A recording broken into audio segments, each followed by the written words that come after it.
Want to make it easy for customers to reach you with questions and concerns? In this video, I'll show you how to create a professional Contact Us page that builds trust and makes communication seamless. Welcome back to Guide with Samuel. A well-designed Contact Us page does more than just provide contact information.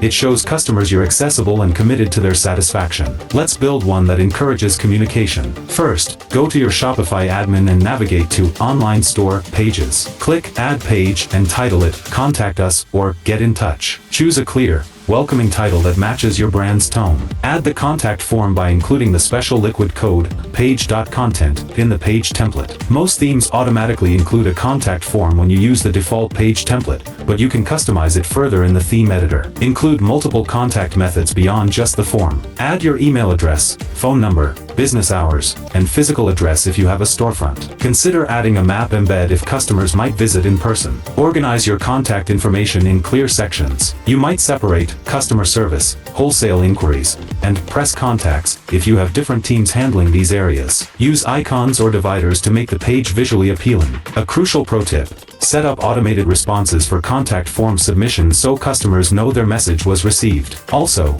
include an FAQ section on the same page to answer common questions and reduce unnecessary contacts. Make sure to test your contact form regularly to ensure it's working properly. And just like that, you've created a welcoming gateway for customer communication. A professional Contact Us page shows you value customer relationships and are ready to help. If this guide helped you build better customer connections, please give it a like. What contact method do your customers use most often? Share your observations in the comments below. To continue building essential legal pages, subscribe for our next video on how to add a privacy policy on Shopify. Thanks for watching.